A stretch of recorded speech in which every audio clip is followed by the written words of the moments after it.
Hello and welcome to the CTN Think Tank. And the topic for today is deployment of generative AI, facing challenges head on. So when we are referring to generative AI, what all are we facing? What are those challenges? We talk about people having issues with planning. They have problems with figuring out how to implement it. There are some ethical concerns. There is a job displacement issue. There are focuses on governance and compliance related issues. And then they have got ethics and responsibility that we have to take, or rather responsible AI, how to make that all happen. Now, it is not the easiest for anyone to tackle, and especially when Gen AI is moving and or morphing at a weekly cycle, which means every week we see something new coming out. And when you're trying to do this adoption in an enterprise where we are used to changing things in every 3 to 6 months or longer, God bless us all. It is pretty difficult, pretty daunting. So that's exactly why we wanted to have this think tank discussion where we're going to talk about the top challenges each of the leaders are facing. And then we talk about what all they have tried to do. And then thereafter, if they are stuck, what help can they get from other people in the group? And we will all be talking about something which is actionable and it is useful, not only for the group here, but also for our audience. So with that said, I would like to introduce our guests for today. We have Aref Matin. He's the Executive Vice President and Chief Technology Officer with Wiley. We have Juana Fernandez Silva, Director of Data and AI Partner Solutions with Microsoft. We have Nataraju Muniraju, who is the Vice President for Data Science at Santander Bank. We have Nithin Ramachandran, Vice President of Data, AI, and Transformation with Kohler. We have Sami Huovilainen, who is the Managing Director, Head of Next Generation Analytics with US Personal Banking for Citi. And we have Shailesh Katti, who is the Vice President and Head BD, which is a Business Development, AI, ML, and Automation Ecosystem with Tech Mahindra. So welcome, everyone. And what I would like to do is to start with you, Juana. The first question for you will be, what is the top challenge which is holding enterprises back from getting the most out of generative AI? And I have another question which each of you needs to answer. What if Gen AI was a wild bird which you wanted to tame and then make it your pet? Which wild bird would that be and why? So starting with you, Juana. Okay, thank you. So probably, there are multiple challenges, but probably the main challenge is in terms of adoption, to have the people prepared to adopt that technology. So we are talking about that new different technology that is different. The usage is different. So that the capabilities of the people that is using that is totally different. We are moving from tools that we have to click in order to use it and press the button, and then now is prompting. So we need to interact with the tools in a different way. So I think we need new capabilities about how to express ourselves in order to ask what we need to obtain from that technology. So I think probably this is one of the main challenges. And the second question about the whiteboarding, maybe an eagle, I don't know, could be the eagle. Sure. Yeah. So let's go with that. Let's take eagle. And then, so over to you, Aref. Now, this is you next. Tell us about your top challenge and your wild bird. Yeah, sure. So I'm CTO at Wiley. And as a CTO, most people know we have to kind of keep the trains running, right? And keeping the trains running translates into many things. Systems need to be functional. Customers need to be kept happy. You really need to be up and running, high availability, performance, worry about security, code that is meticulous, right, across the board, right? So it translates to many things that need to be put in place and take place on a daily basis, right? So keeping the trains running is a little bit at odds with kind of making sure that you're continuously receiving this barrage of AI news at the same time, right? And trying to keep up with this pace of arrival of new things that are coming in the AI, generative AI field at a breakneck speed is kind of an interesting challenge that enterprises face with, and we need to kind of be establishing some positions. What do we want to do with Gen AI? What do we need to kind of worry about Gen AI? And what do we want to avoid with Gen AI, right? And these are kind of now routinely daily questions, right, that are kind of coming our way. And we really need to kind of be at top of our game to ensure that we're answering these questions here. I was also going to say for the bird, I was going to say an eagle looks quite majestic when it's flying. It's quite vicious when it's on the attack, right? And we need to kind of make sure that we tame the bird to ensure that it is behaving correctly. All right, beautiful. Nataraju, I'll go by Nata. Go ahead, share your top challenge and, of course, the wild bird. Sure, thank you, Sanju. I'm more of a applier of the AI, so I try to use AI in my day-to-day to improve our customer experience or simplify our employees' experience.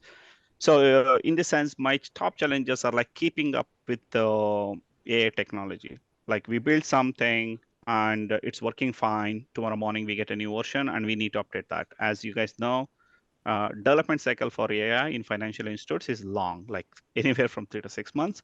So within 6 months, you'll have 10 different packages. So how to keep up with that upgrades and enhancements to be compliant, right? That's for one of the major challenges. The second challenge is educating cross-functional teams on AI, because right now AI is considered as one of the savior, at the same time monster. The people who like AI, they all call it as a savior. It's going to make things great. At the same time, compliance, CD office and all, it's probably seeing that as a monster because there is no control on it.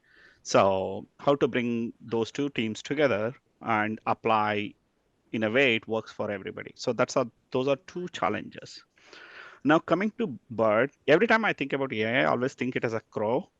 The reason is crows is one of the smartest bird, right? Or second smartest bird, I forgot. And it's everywhere. It's just, you never know what it does, how it does. You really need to have a knack to even control the flock of birds, right? So that's how I always think, like it's crow, smartest bird, but it's too many out there. It's difficult to choose if you want to tame anyone, like which one you're going to choose. That's a great parallel that you've drawn. Awesome. Great. Nithin. Sure, yeah, thanks, Sanjog. Hi, everybody.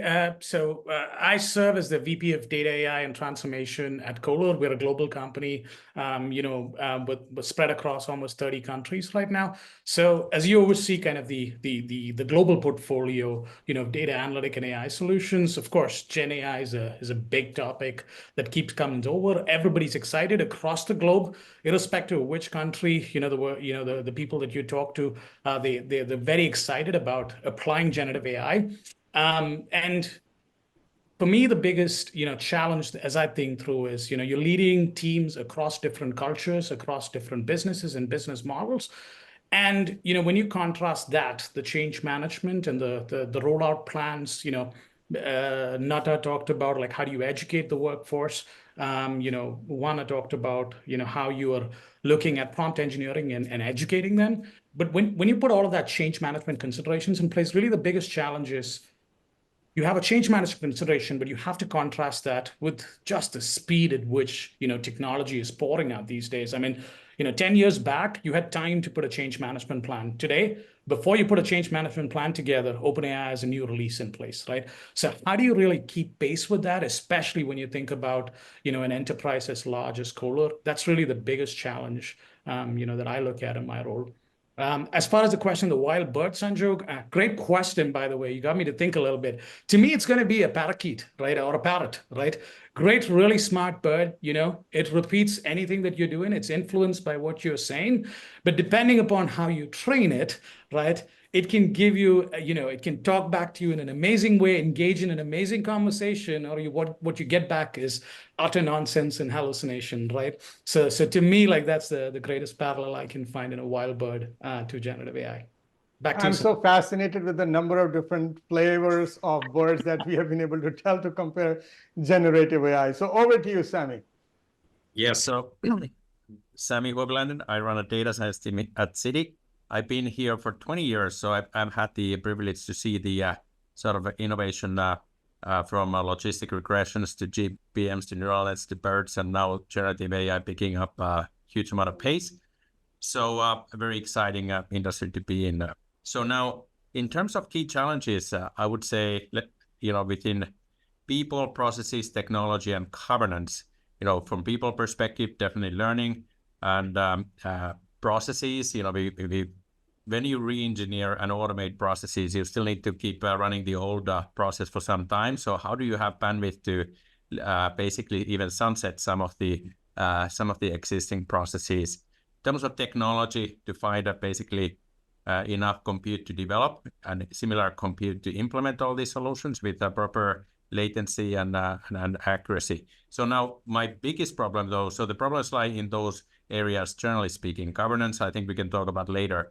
But in terms of people, I guess that my challenge is to say, basically within 1 to 2, 3, hopefully not too many more key priorities within the firm, those are the ones that are deemed to have by far the largest impact.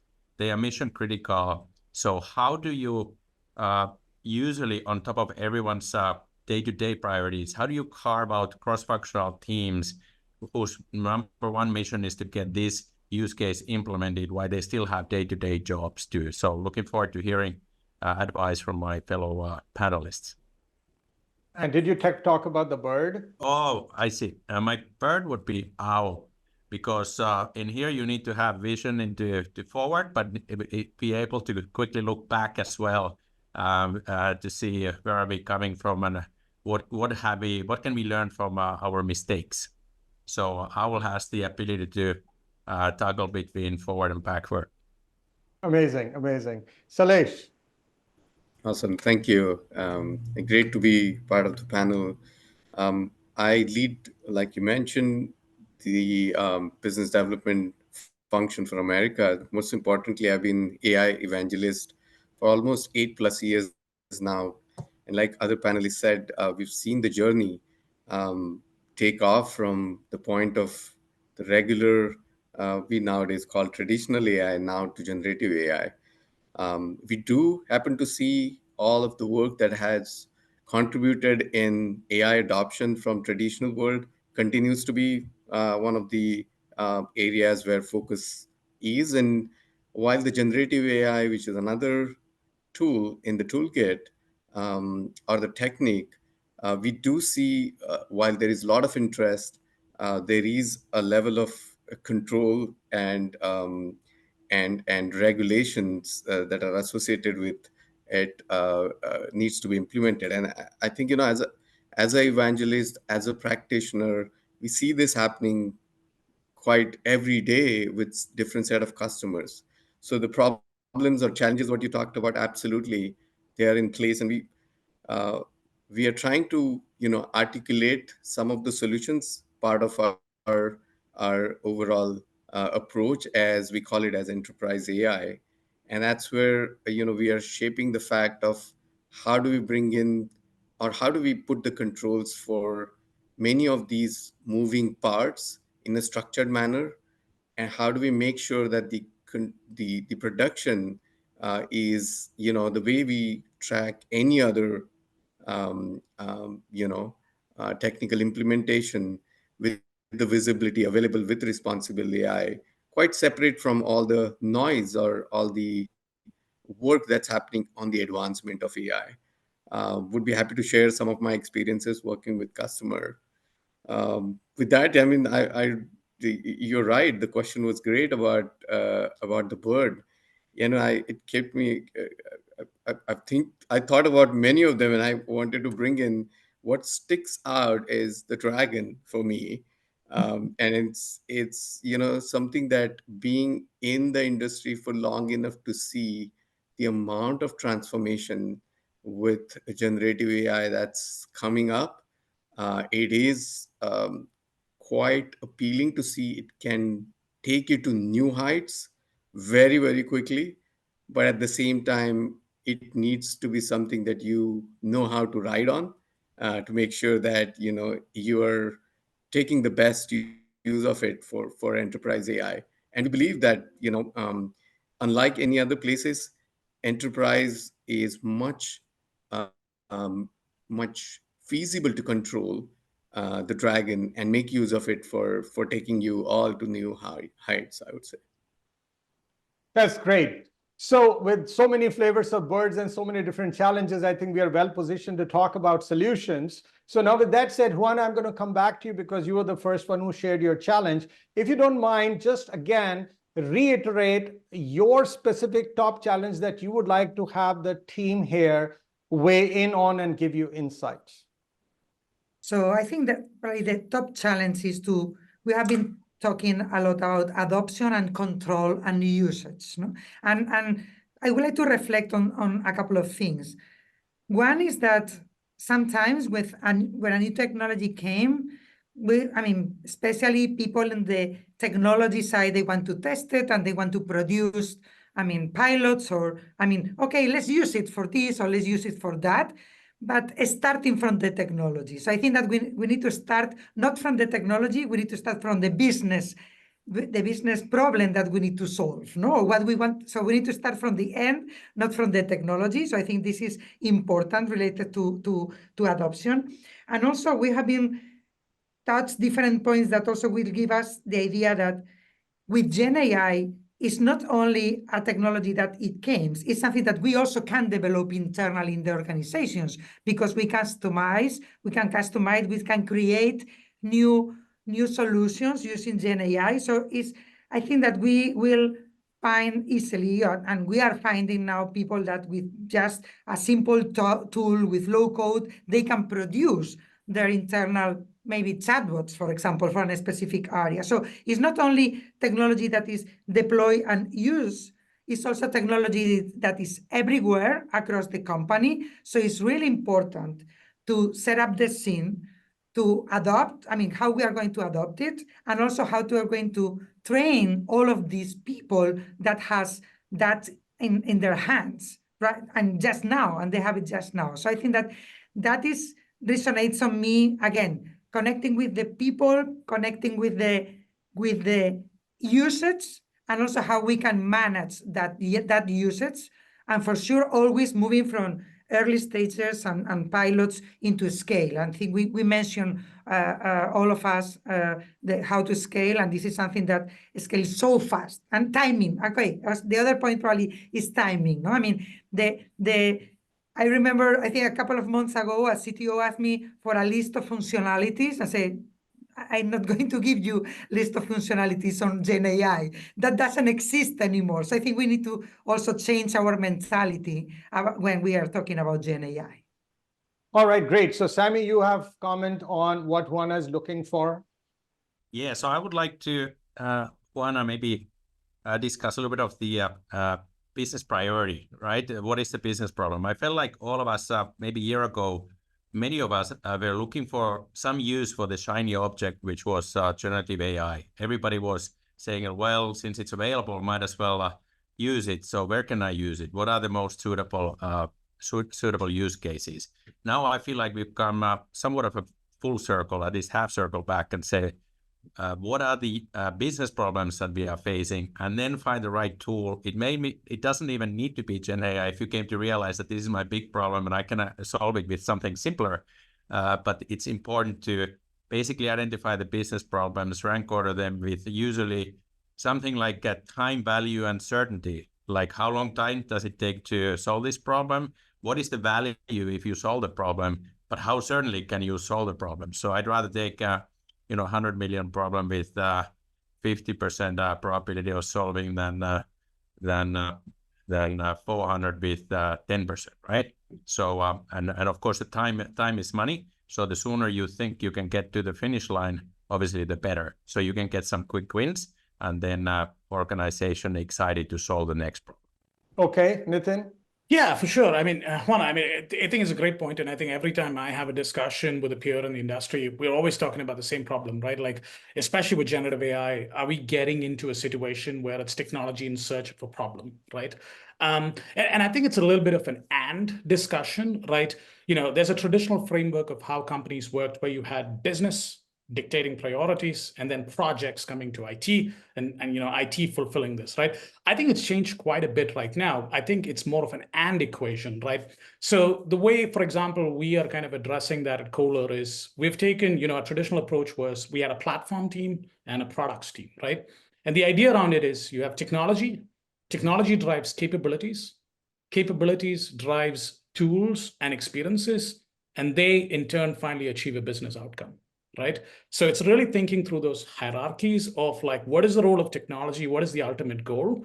To have technology teams oriented at adopting these fast-changing technologies to release capabilities to business users, and then working backwards from business problems to capabilities. And we meet at capability, right? So by having a platform and a product organization and also accelerators as part of your organizational structure, you really can do both. Work backwards from a problem and forwards from technology to capabilities. That's how we structure it at Kohler. Great. So, Aref? Yeah, I actually have a twofold comment and then my challenge that I'd like to collect opinions from the panel about, right? If you look at any business in its purest form, any business is a collection of processes. Right? Successful businesses have figured out how to really run those processes very efficiently and manage through that. Unsuccessful businesses struggle with those processes and things break down. Right? And so a collection of processes, any business that you look at has hundreds of such processes behind the scenes. How do you know which one of these processes is the one that you really need to go automate and make sure that you leverage AI or Gen AI to advance the cause of the business is the most interesting question of the day. And I agree with the other comments that were provided, right? But at the end of the day, you have to really figure out the priorities of the processes. So that's kind of my comment on the previous comments. But the challenge that is kind of the elephant in the room in all enterprises is that neither Gen AI nor AI are free. And there is this concept of a budget in any enterprise, right? And the more we learn about AI, the more we are kind of seeing that there is a variable to the cost element of this, right? And it's not fixed. And the more AI you apply, the higher the cost will go. There's this perception that has been created by the supplier community that if you start adopting AI, your costs will go down. This is completely inaccurate. It's just like any other aspect of any technology. First couple of years is going to have to be serious investment before you can actually harvest. And it's kind of a big conflict with the way the businesses are kind of thinking these days, right? We are trying to bring efficiency in and drive the costs down significantly, while AI is really continuously increasing the costs and also in a somewhat of a variable form, right? Which means that it's not predictable. So I'd like to understand how do the rest of the panelists here deal with this type of a situation on a daily basis? All right, we'll go quickly. We have got quite a few. So your comment, like your challenge looks very interesting because a lot of people want to comment on it. So starting with you, Juana, please. It's a small comment. And when I had a look, I think last week about what are the top uses that we are seeing in Gen AI. One is reinvent business processes. So now listen to Aref, that resonates to me. So because, I mean, I think also we need to start to think if our processes are the right ones. I mean, so I think that is just throwing this idea about reinvent your business processes.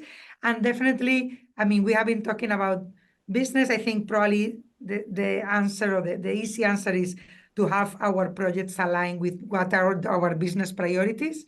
And one comment related to cost, totally agree with you that, I mean, initially our cost has to be up, but definitely if our use cases are aligned with business priorities or business objectives, also we are going to increase the revenue, no? So that compensate that cost. And always return of investment is the common conversation that I have every day with partners, in this case of customers, no? I mean, always the return, how we measure that return on investment. So just giving those 2 points quickly. Very good. Sami? So I would say that look at processes that are very repeatable, clearly, and which ones have data available for the automation itself. Things like voice transcripts and images could be good. The scale, clearly, like how sizable, because, you know, how many humans are involved now versus how much could the computer sort of do it on its own. And in terms of sizing too, like to how many audit or regulatory issues do the current processes expose ourselves to today? So that could be a big benefit to say that, well, all these near mishaps or deficiencies would not take place if you automate it. So I would say things like where the control processes are partial as well. Think of millions of, let's say, payments made by check, but humans only monitor a portion. Now with the automated solution, you can actually monitor 100% and then make sure that the customers are treated 100% fairly. So those dimensions help us at least prioritize some of the process automation initiatives. Awesome. Shailesh?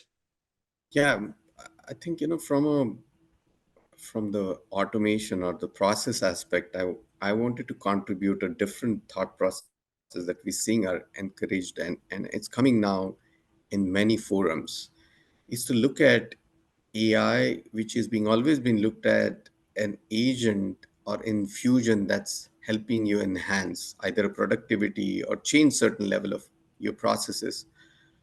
Traditionally, that has been the case. Like robotic process automation came in, it infused certain level of automation to improve the productivity. I think what's important to look at is, with the amount of capability it has, there is a disruption angle which is being looked at now. Instead of infusing your existing processes, AI, which is looking at the dimensions from data, where all the systems that we built in the enterprises, data is a byproduct.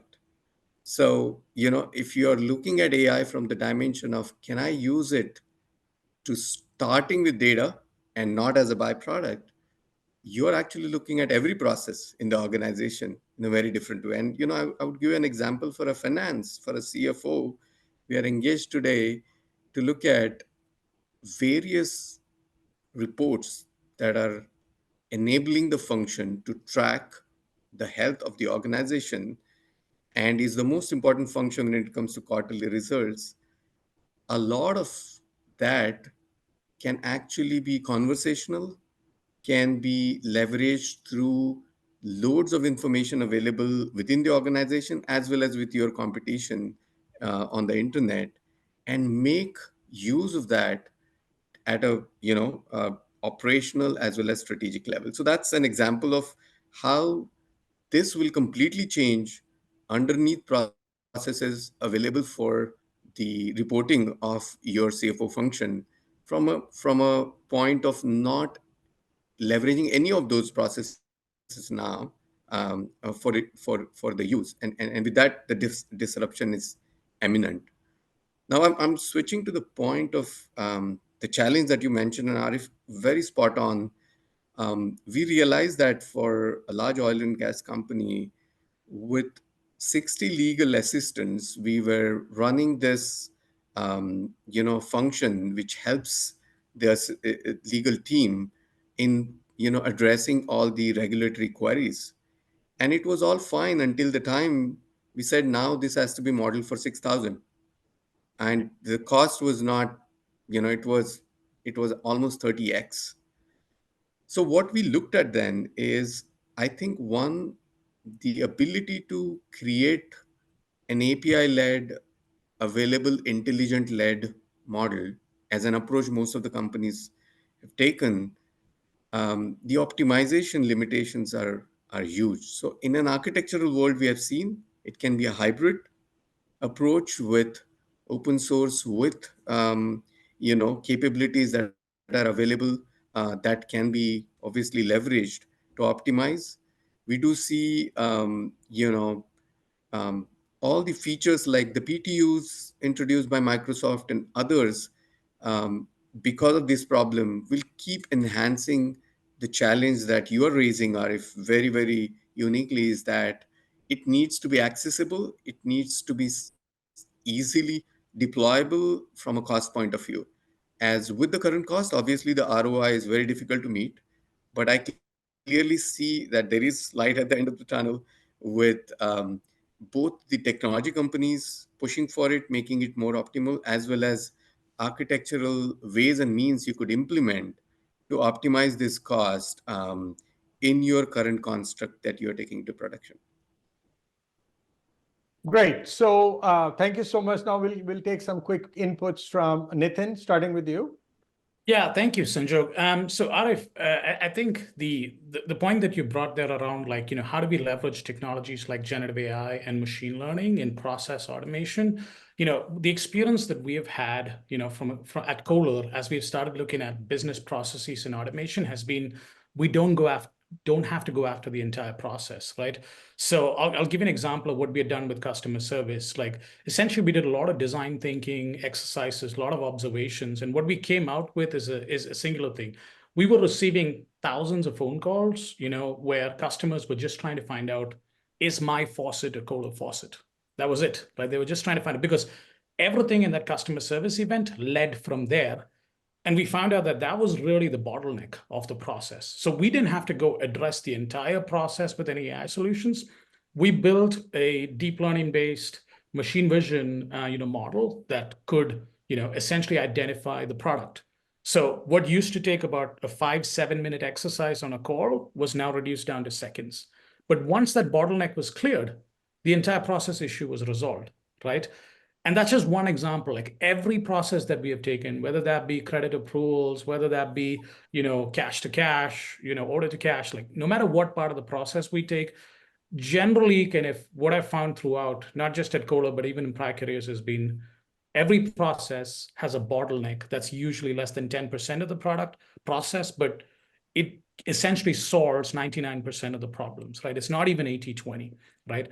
And for us, the time savings of just resolving that one issue in that process, the time savings, the customer engagement, the revenue through repurchases that we received was more than enough to compensate for any spend on generative AI or any of the technology we would have put in place, right?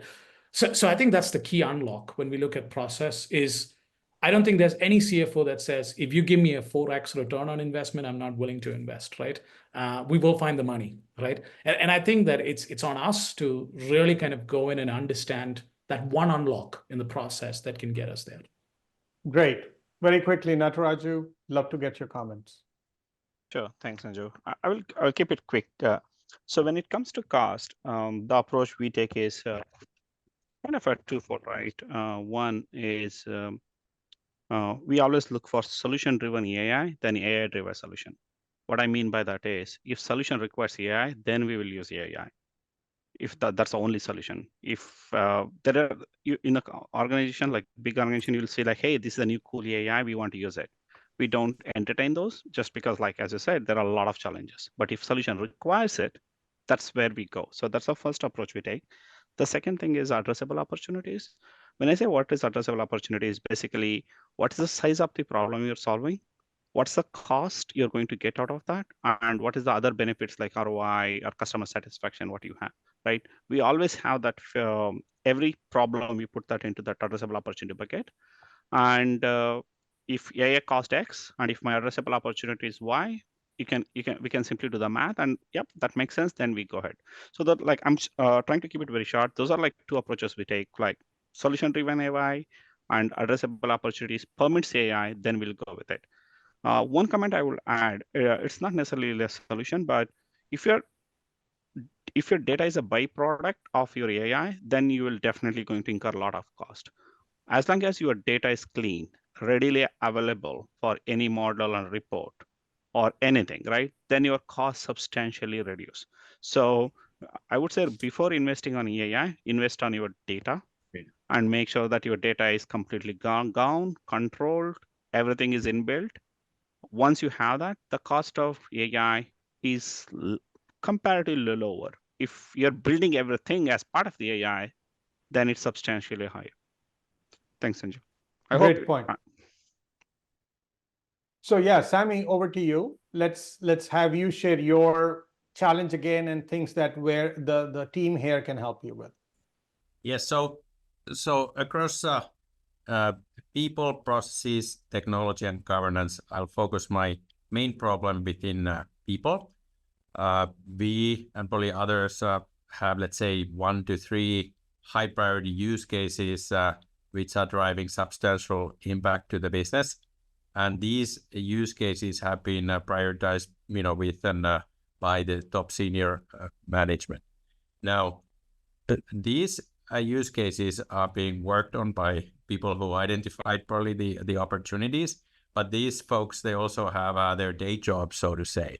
So you have to create SWAT teams, very cross-functional, more so than ever, who will basically, above their day-to-day duties, work seamlessly together, find the time and resources to and bandwidth to basically deliver these capabilities, usually within, I'd say, within 1 to 2 years, and then move on to the next one. I think organizations get faster and better in implementing and developing these capabilities, but you always have to start from somewhere.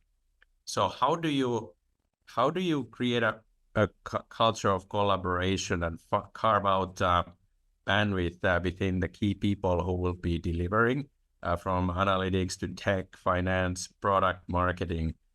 It is, like I said, more cross-functional in nature than anything I've seen before. Okay, Nithin? Yeah, I mean, Sami, I'd say that, you're not alone in that challenge, right? I think that is a challenge for every organization that is, embracing innovation today. And innovation is complex, right? There's, aside from the cross-functional piece, there's also an incremental piece to it, which is there's this huge strategic objective you have, but you also need to bring people together, but allow them to make incremental progress, right? Teams may not be able to digest huge strategic objectives. So it's also breaking it down. And we've had that journey at Kohler, and I've had the pleasure of leading our agile transformation practice for, the last couple of years. So we kind of worked in the traditional fashion, like you said, right? Which is like, the person who's coming up with the idea works on it, very business versus IT kind of, work culture. But we brought in agile with a specific objective that if digital transformation had to happen, cross-functional ideation and input had to happen. And we also had to move towards giving the power to the associates of the company to come up with ideas to a problem, right? So the first thing that we did around that was organizational structure, getting incentives and organizational structure right? Allowing people, so we set up teams. These teams were 100% dedicated. You couldn't do this as part of a side job. If the problem was really important and you needed a marketing person in there, that person was 100% on the team. The engineer was 100%. So first of all, 100% dedication to the problem at hand, creating an organizational structure around it. The second part is incentives, right? Like allowing for these teams to work in, cross together, keeping them a charter, putting a governance structure around it, where there were incentives to kind of work together, right? The other part of this piece is from a leadership and culture standpoint, that's a big change to happen to bring these cross-functional teams together, right? So the first part that we really focused on was celebrating cross-functional input and cross-functional work. We did a lot of work around that to celebrate that. The other part was leaders leading the change, right? It was not about this is my org and my structure. It was more about like all leaders celebrating, an outcome-focused way of working, right? So brought the teams together, 100% dedicated, set up a charter, set up a quarterly review, investment structure, allow the teams to work incrementally, and of course, finally, leaders leading the change, right? We did that. We went from like less than 5 agile teams to today we're like 40 plus teams in like under 18 months. Thank you very much. Very helpful. Great. So Aref, love to get your thoughts, and let's quickly move through because we have 3 more folks who have got their own challenges to share and get some solutions. Yeah. I think part of this was already said. In our case, we had luckily organized for the proper organization that could be the foundation for jumping into AI. 100% of the technology team in this corporation reports into my organization, and therefore cross collaboration has always been a requirement. And when we decided to really kind of pursue this mission, we, just like many other organizations, tried to look outside to see what's available and get started with some subject matter experts. Quickly, make a long story short, came to realize that that's the wrong approach. Our best experts are the experts that are in-house and are actually familiar with our processes and our products and our customers, and also have quite a bit of AI expertise in the background. So we assembled our own internal team, kind of an AI services lab, right? And in this lab, essentially there's some requirements that was, I think, mentioned by Nithin. We need people that are 100% dedicated, both on the product management side as well as on the engineering side, to focus on this activity. And a portion of this AI services lab is going to be staffed by teams that exist in other parts of the organization that are doing some cool innovation work or AI work for specific products on processes. And those people will rotate in and out of this lab, and will make sure that they spread the love, right? As they come in, they bring in foundational technology and capability into the AI services lab, and as they move out, they take out knowledge and spread that out throughout the entire organization. And this way, we grow our entire AI knowledge base inside the organization, and also advance our short-term, immediate, high-priority activities through this AI services lab. Very helpful. Thank you, Aref. Great. Shailesh? First of all, great points already being made. I just wanted to contribute from the fact that when you're looking at these rollouts and cross-functional teams, I think first time, at least in the history, where every department is contributing. Earlier it used to be solutions led through IT.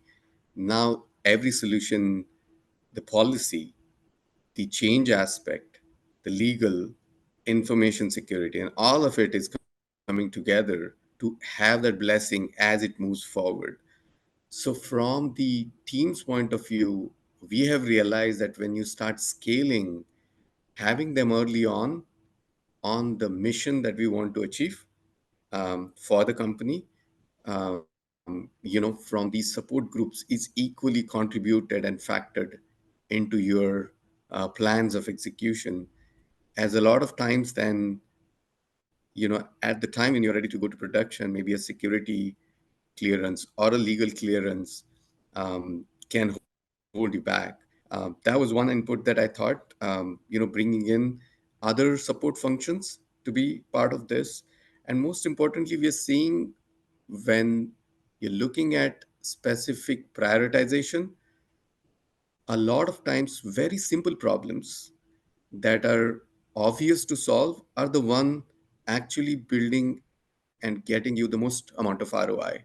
As an example, a simple claims process, we could achieve literally 50x saves in terms of how much easier that process has become, to a point of current process of adding more and more steps on approvals and many other aspects that are available in the organization.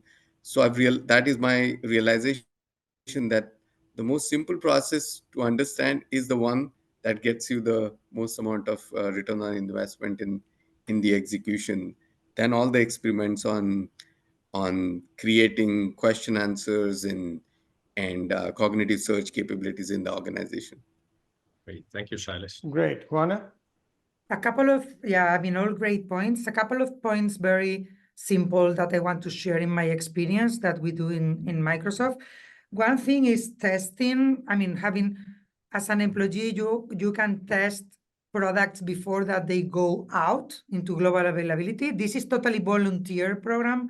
I have been in that program since already 10 years ago. So I've been testing functionalities, and it's part of my day job, but it's also evaluated every year in the conversation that I have with my manager, okay? So it's something that I do volunteer in, but it's part of the contribution to other success. That is one of the circles that they evaluate me every year in my performance.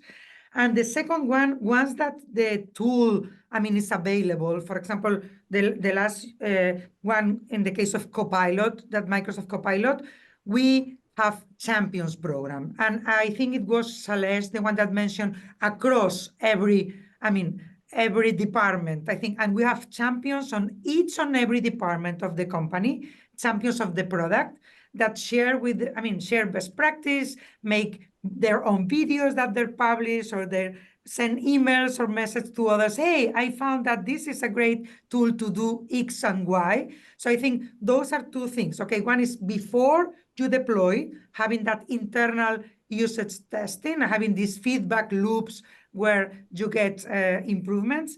And once it's deployed, having these champions, on each and every, from the top down and horizontally across every department, that is something really useful that we are seeing.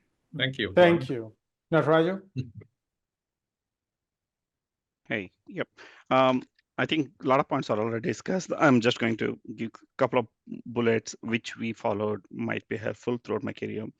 One, when you're forming a SWAT team, there is no way SWAT teams are going to be like just doing one task, right? The reason for SWAT team is they're going to do multiple tasks. So when SWAT teams are formed, as a leader, I will always give some room in timelines. Like, I'm not going to, like, if it takes 3 months, I'm not going to promise 2 months. I'm always going to promise 4 months, even though it takes 3 months. So that way it gives us an opportunity for learning and sharing within a team. The second thing is always under promise, over deliver, instead of over promise, under deliver. So if you can build a rocket ship, just promise to build the thrusters. Then if you deliver a rocket ship, that's great. But I always break up the deliverables into smaller chunks, so that when the team or the SWAT team, like finance team, CIO teams, they have time to basically think through the process, learn through the process, and deliver. And as they build gradually, they get better at it. The last point I would say, when you're forming a SWAT team, focusing on these kind of things, is always mix up veterans versus newbies. We always think that, okay, these are the best people, just put them together. Yes, they are the only people who learn. But I try to mix it up in a way that, like, okay, I have the couple of best people, let me put some newbies, because they will learn as part of the process. And I will make veterans that as a success goal for them, saying that, hey, you deliver these 2 projects, that is your goals for entire 2024. So in that way, that becomes their responsibility, or they take it upon them to basically teach others and make that project successful. So there are like 3 things I would say. Take time, so that give some time, your room yourself, so that we can learn and share.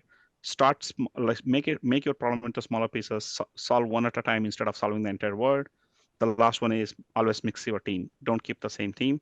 It doesn't help your organization. It helps them, but not the organization. Great. Thank you, Nataraju. Great points. All right, Nithin, now your top challenge, and let's have the team help you. For sure. I'm guessing that this is a challenge for most of the data leaders and AI leaders in the space today, which is, at Kohler, we're a global organization, spread around the world, multiple teams, multiple countries, multiple business models, multiple legalities, right? And as we all start looking at Gen AI and all of this emerging technology, I think all of us pause for a minute around the security risks, the IP risks, and all of those pieces, in addition, of course, to change management, right? And you contrast that with like, yeah, there's a release, of a new version of ChatGPT or any other generative AI solution, before you can blink your eye, right? So the question, the biggest challenge is this, that I'm looking at input of how everybody's dealing with this is, how do you prepare an organization to move at the pace, at which new capabilities are being introduced, and trying to do it, in a responsible fashion, right? All right. What's the playbook, folks? I would All say right, Sami. that's All right, so let me date myself and go back at 20 years. So day of logistic regression, I had the pleasure of partnering with Fairlending Legal Privacy and Model Risk Governance to make sure that that tool is fair, statistically sound, and doing what it is intending to do, right? Now, we then went to neural GPMs and XGBoost and neural nets, and then to BERTs, some deep learning methods, and with the same rails, basically partnering with Fairlending Legal Privacy and Model Risk Governance. Whenever new technologies or new algorithms were introduced, we sometimes had to spend some time together and often engage with external counsels and outside interviews to make sure that we are doing the best possible in order to ensure the models are in control, safe and fair and all that. Now, I'm leveraging right now the same rails. On the other hand, amplified by the fact that Citi in 2019 introduced ethical guidelines corporate-wide, and 2021 we established our AI COE to make sure that everybody in the company uses consistent methods for ensuring that the governance and privacy, all the other concerns are in check. Now, I would say that for these selected use cases, let's say 1 to 3, it is a time of co-creation at much bigger scale than in the past, like let's say when we went to neural nets, because it is all new to all of us, to everybody, and it is moving so fast. But I feel like the key is to have really close partnership with all the governance and other cross-functional leaders and teams, and be ready. I think people are everywhere in the organization by now are rather aware that this is moving fast. So once we get to roll out the first use case, like I said, I feel like we build muscle to be able to do second time around faster and third time faster. But it's back to partnership with other teams and co-creating and staying abreast with the market. Awesome. Aref? Yeah, it's just like any other new technology, except this one is coming more fast and furious here than others. There's a natural human behavior that anytime there's a new technology, there are risks, and you have to worry about things and go and set up a governance committee and make sure that people are following the rules. And in reality, most of the rules of the game are unknown, even to this date, right? And so the soonest you organize about the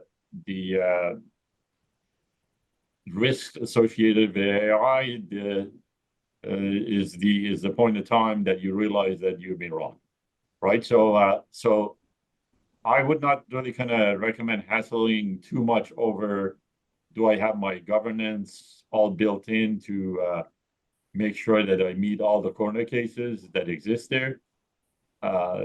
People in the technology field are pretty smart and don't need a whole lot of education. They do need some training that you need to kind of basically keep an eye out for the intellectual property that can be trained. People can learn that. They do need some training around the security guardrails as to how to deal with this. But we're all aware of companies that kind of went overboard at the early stages, right?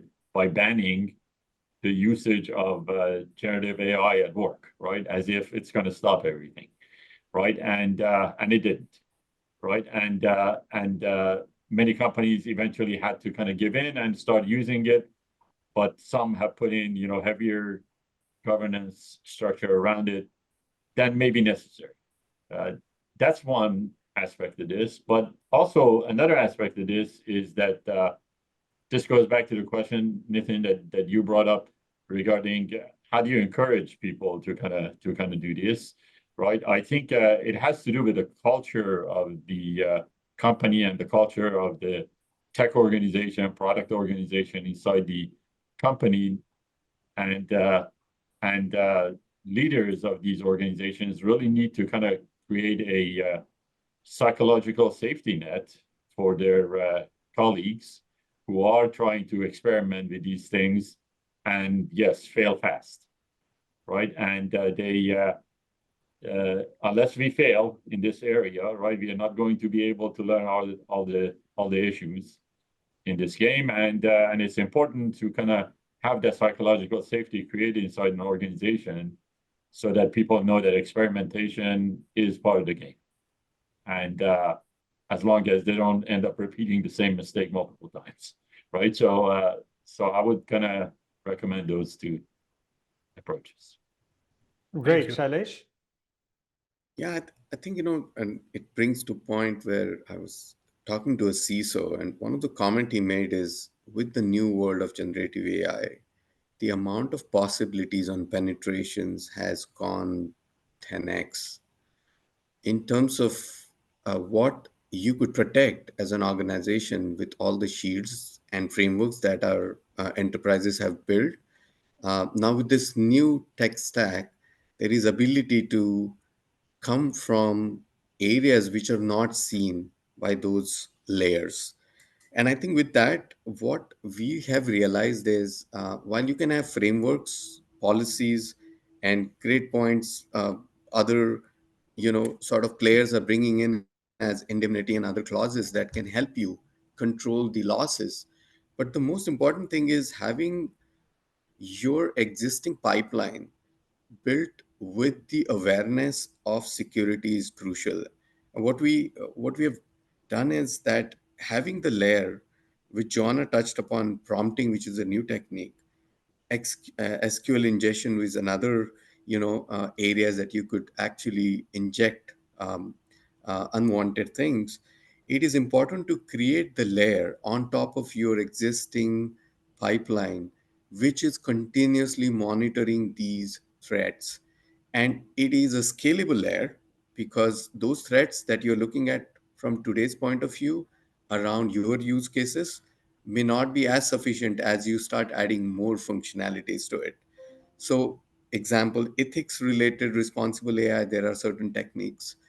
The ingestion related AI, there are certain techniques. So it's a combination of techniques that the responsible AI has introduced, which sits as a layer on top of your existing security framework and catches issues while you're running through the pipeline in your different cycles until it reaches production. So you're catching it early on instead of realizing it towards the end. So Nithin, my recommendation would be to look at creating the agile.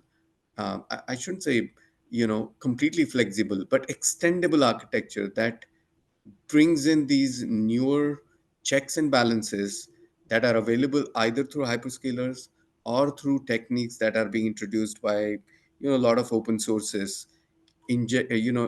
available as part of your pipeline, which is doing this AI for AI. So it's a checker AI that is monitoring your pipeline on a continuous basis for these areas that are security related concerns.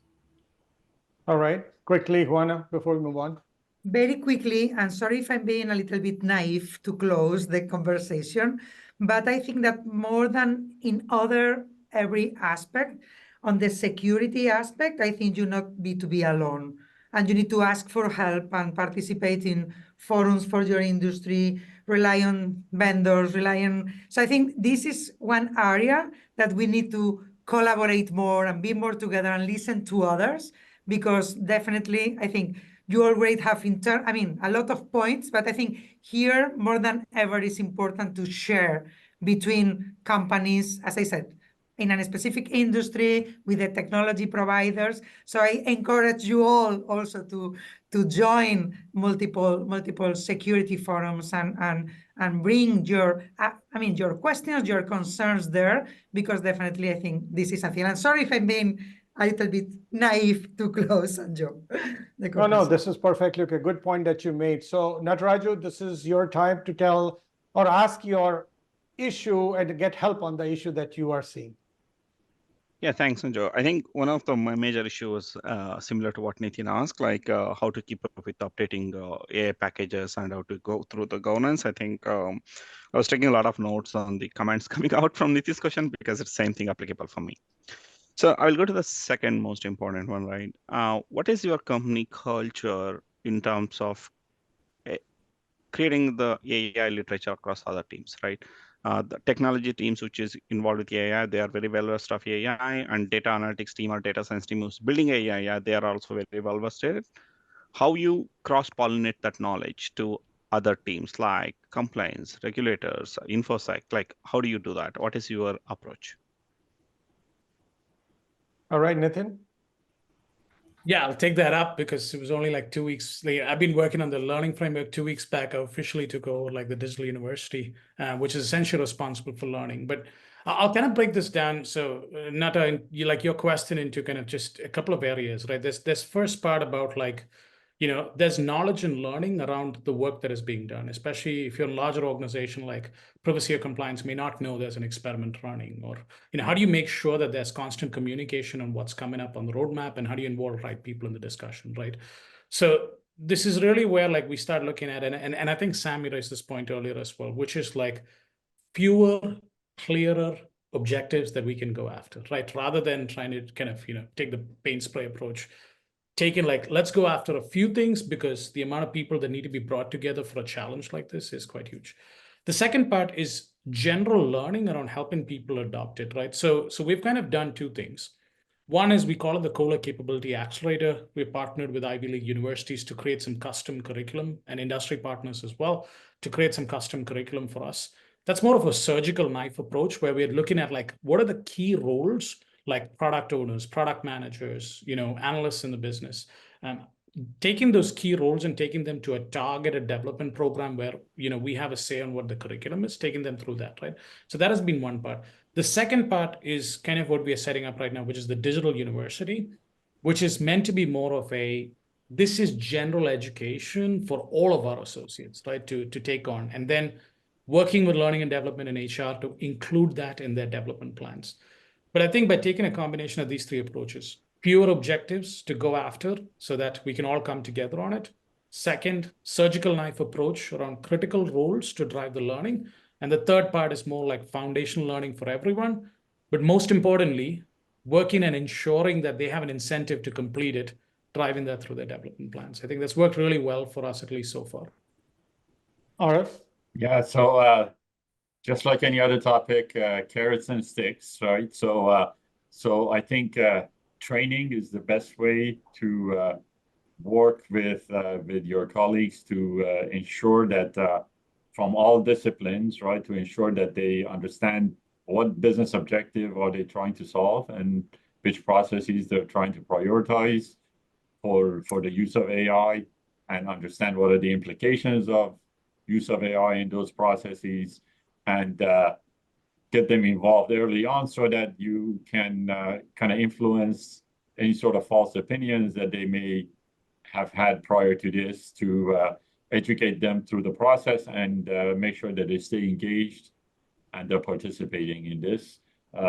I once joked about the sticks, that if we are kind of sensing that there are roadblocks inside our organizations regarding these topics, they will be moving into the AI services lab, and they're going to be spending time there for 6 months before they go up back to their existing functions, right? So this is a bit of a that was a joke, but this is a bit of a carrots and sticks approach that you have to provide the opportunity for people that are interested to learn, so that they can actually kind of come forward and learn. And you have to allow people, like I said earlier, to experiment and fail and learn through the process. There's not an easy way to go about this otherwise. Shailesh? Yeah, I think one technique that we have seen at least 3 of our customers leverage and is effectively working. In fact, some of it started with our learnings when we started using it internally for our own teams, for our own developers and testers. Right from the time when the legal blocked us for not using to the time now they embrace us has been a journey where we realize that having a governance of all the stakeholders, which are responsible for their own areas, rightfully so, in the existing world, are coming together. And these forums are typically conducted to create awareness and are also the change agents in their respective areas to embrace these technologies. There is, frankly, a lot of noise around what's happening around with the negativity for this, and to make sure that that negativity is not getting into the enterprise world, which is shielded already with so many processes and techniques. So it's important to have this change agent-led governance forum established. And second is the recognition of either failures or successes in these forums broadcasted, because that one or two stories is creating one interest in and building the culture of leveraging it, as most of them have their own personal accounts. They are using ChatGPT in their personal world. They are now looking at how am I going to contribute to the success of the company, and hence enabling that through these, the points of recognizing them in those forums, both successes and failures, has also been very helpful for our customers. All right, great. So Shailesh, now this is where we would come back to you about your own challenge. And you mentioned like method to the madness, right? That's what you mentioned earlier is what you want to see the rest of the world to give you, rest of the team here to give you as input. So is that what it is? Would you like to say it in your own words, the pet peeve? Yeah, I think, we've always seen that there is structure taken for every new change. And it evolves. We all have seen it from the traditional waterfall to agile and so on. So for the enterprises to adopt, in the traditional world, we have always seen the stacked approach of maturity. So so having the approach towards tracking your progress in a manner where you are actually maturing your implementations and embracing this to be not a use case driven, but an enterprise led initiative is something that I want to see, how in your world you're driving as AI leaders. All right. Who's going to help Shailesh and the rest of the world?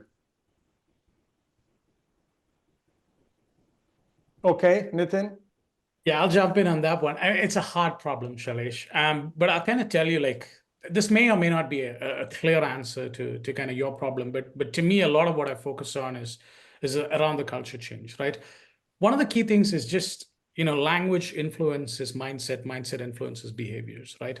And part of, especially as we were hearing the language in the organization, language was, we want to improve, delivery, and, we want to make it on time, on budget, or we want to improve delivery. And one of the biggest things that I had to do with my organization is saying, I don't want to hear the term delivery. I want to hear the term, we're solving a business problem, we're enabling a customer experience. Technology is in service of that mission, right? And we will do whatever it requires to get that done. But the idea is not that we're going to deliver something and that delivery is going to be utilized somewhere to result in something. It is, nope, we are an active part of delivering an experience in a business, because to sustain the pace of innovation, at least, and I know this was a pain point that I raised, but at least my solution to it has been to sustain the pace of innovation, the only result that I've seen is bringing the teams as close to the problem as possible, right? And so when we start looking at it from a maturity framework, a lot of what we have looked at is saying, okay, we're solving the business problem. We have to take an experimental approach, proof of concept, pilot, in production, feedback loop, right? That is essentially the approach that we have taken in terms of driving this, because with Gen AI and trying to drive that real fast direct feedback loop, we just can't find any other way. The traditional, as you mentioned, the maturity curves and all of those, none of those pieces work, at least in our view and our experience, right? So I think it's like that, starting with that mindset change and then taking the experiment, proof of concept, pilot, production, feedback loop approach. Great. Aref? Yeah, similar. As the Gen AI buzz started coming in through the enterprise world, we were also both coming across people that were very enthusiastic, as well as people that were not so big on the idea, right? And we spent a lot of time talking about the typical issues of governance, security, policies, things that everybody talks about here. The most important thing that we did, which I think started really kind of panning out for us nicely, was that we kind of basically set out our goals and objectives regarding what we want AI to do for us. And as you spend time on this, I highly recommend that you do take the time to define the goals and objectives in some significant detail. It may turn out that you will be wrong, right, based on what you don't know, but it helps bring clarity into the way you're thinking and your thought process regarding what AI has to do for us, right? The same thing that Nithin was mentioning here, right? Delivery, right? Delivery of what, right? And how, and in what shape, in what color, in what form, right? I think the more detail you get to on the goals and objectives ahead of time, the better off you are, because it helps you shape up the vision of where you want to end with the literally use of AI, Gen AI technologies throughout your products. All right, one last comment, Juana. I want to add something to that.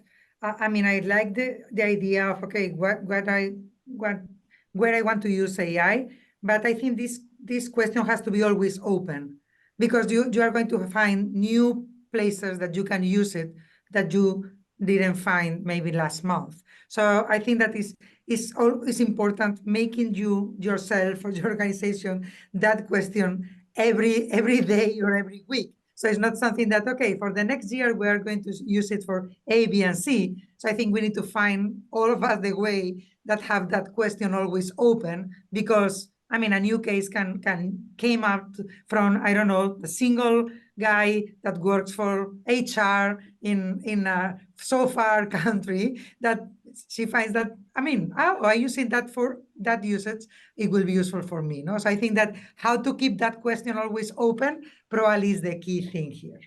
Yeah. What a great conversation today. Thank you so much, all of you who have shared your insights. Aref, Juana, Nataraju, Nithin, Sami, and Shailesh. Thank you so much once again for making this think tank successful, and my special thanks to Tech Mahindra and Microsoft for their generous support and sponsoring this think tank. Thank you so much once again, and have a lovely day ahead.